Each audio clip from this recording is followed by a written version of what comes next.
When people start at a gym, you do many silly things that could end up making you costly mistakes, and sometimes even worse.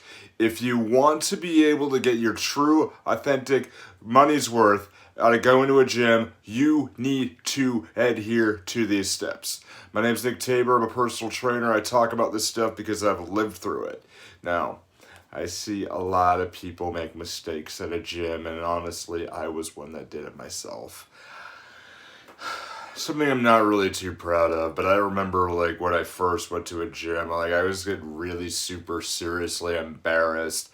I was, overweight, really malnourished, not feeling very well about my life. I didn't feel very good about myself at all in general. I wasn't the strongest person in the world. I'm still not, but I didn't have the self confidence in order to keep going. But I made it. I did okay. Now, I remember when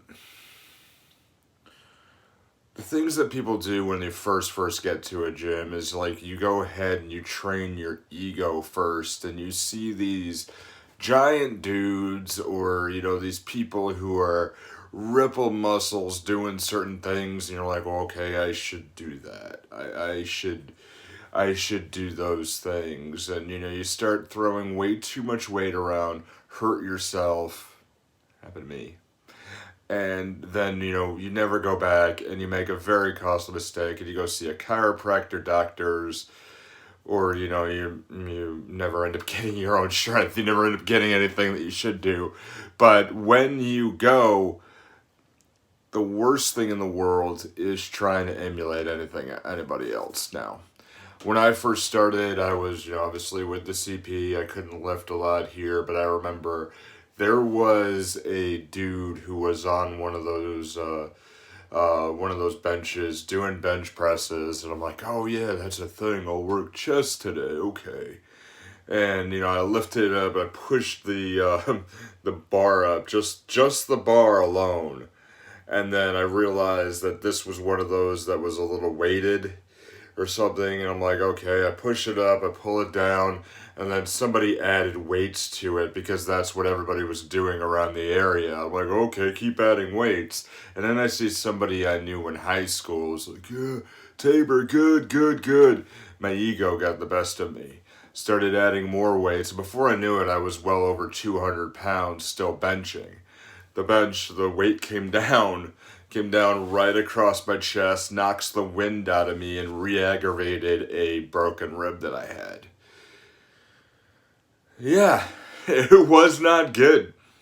It was not good at all. And there I am, 19 years old, just said, oh, I'm fine, I'm okay, shake all the weights off, put the bar back, and then just, oh, well, I guess that's a day, and walk away, limping and crying and not feeling too good about myself whatsoever. But it was the ego. It was the ego that got the best of me. I don't want to see anybody do that.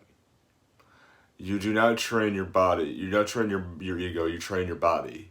And your body has to be the best way to go. And your body has to be the best because you are spending a good amount of money. If you're at a gym where you're only spending a few bucks a month, it's not the best gym in the world, is it? You're going to spend money at a gym that is really super good.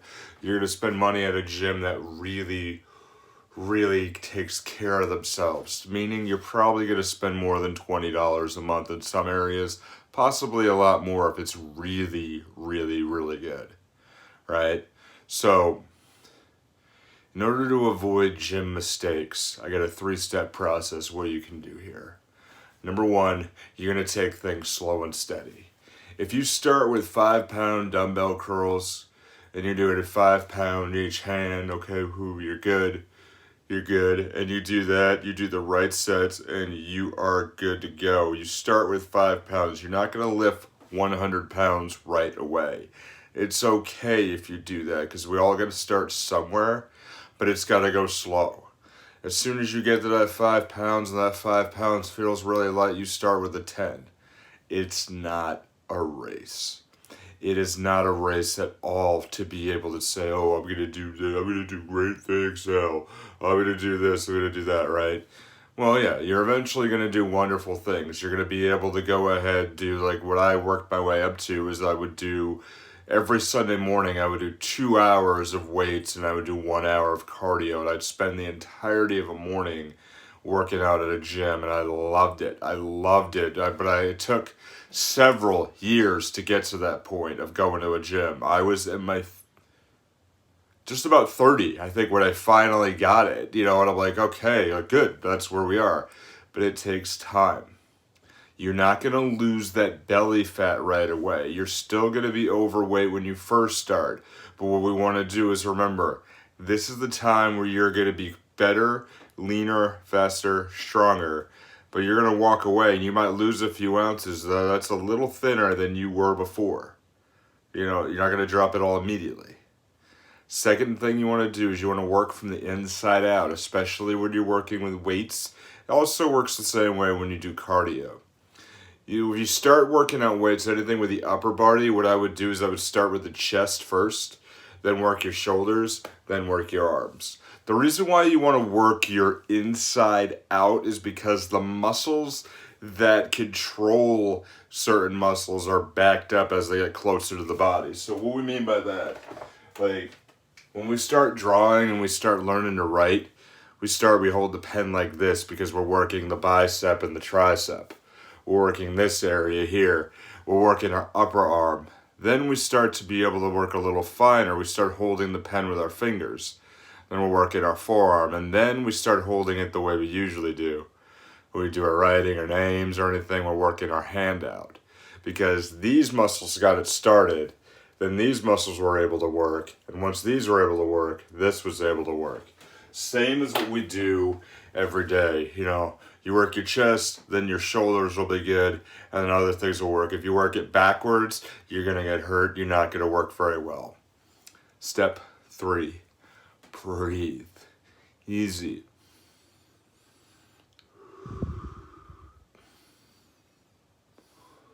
Do it with me. Slow in, slow out. Okay? What we need to do is we need to breathe properly. When you're pushing it out, pushing that weight out. Breathe out, breathe in. When you're pulling the weight down, breathe out. When you're breathing, when you're in, you purge that muscle. And you breathe out when you relax, okay? Proper breath allows the muscles to work and allows the muscles to gain the oxygen to be able to tell the muscles that this is okay and you're building the new you. People get through this and they don't breathe, and you have muscle exhaustion right away. Proper breathing is definitely the way to go. Now, if you follow step 1, where we say slow and steady, and it's not a race, and work from the inside out, what we've got to do for 2, what we've got to do is breathe and do this and work on the breath and let the body do its work to be able to do better things and actually grow. Okay, so there we are. We want to follow those 3 steps to avoid costly mistakes at a gym and not injure yourself. I wish you well in your journey, and I hope you do very well. There's a lot of other videos on this channel. I want you to check out one right here. Go ahead and do that, and as always, we climb. I'll see you there.